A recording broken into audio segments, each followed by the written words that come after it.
எருசலேமுக்கு புறப்பட்டு சென்றார். ஒலிவம் எனப்படும் மலை அருகிலுள்ள பெத்தானியா என்ற ஊர்களை அவர் நெருங்கி வந்தபோது இரு சீடர்களை அனுப்பினார். அப்போது அவர் அவர்களிடம், எதிரே இருக்கும் ஊருக்கு போங்கள், அதில் நுழைந்ததும் இதுவரை யாரும் அமராத ஒரு கழுதை பெட்டி கட்டி இருப்பதை காண்பீர்கள். ஒரு கழுதை பெட்டி கட்டி வைக்கப்பட்டிருப்பதை காண்பீர்கள். அதை அவிழ்த்துக் கொண்டு வாருங்கள்.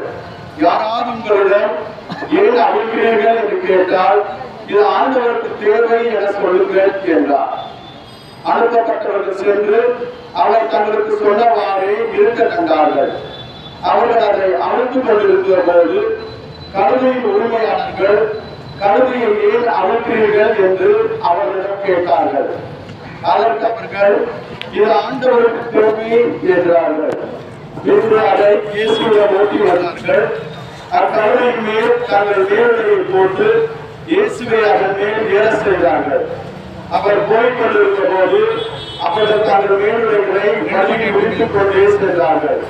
இயேசு ஒலிவ மலையின் சரிவில் நெருங்கினார். அப்போது திரளிருந்த சீடர் அனைவரும் நாங்கள் கண்ட அனைத்தும் வல்ல செயல்களுக்காக உழைத்த குரலில் மகிழ்ச்சியோடு கடவுளை புகழ தொடங்கினார்கள். ஆண்டவர் பெயரால் அரசராய் வருகிறவர் ஆசிரியர் பெற்றவர், விண்ணகத்தில் அமைதியும் மாட்சியும் உண்டாகுக என்றார். அப்போது கூட்டத்தில் இருந்த பரிசேயர் சிலர் அவரை நோக்கி, போதகரே, உன் சீடர்களை கடிந்து கொள்ளும் என்றனர். அதற்கு அவர் மறுமொழியாக, இவர்கள் பேசாதிருந்தால் கற்களே கத்தும் என நான் உங்களுக்கு சொல்கிறேன் என்றார். ஆண்டவரின் அருள்வாக்கு.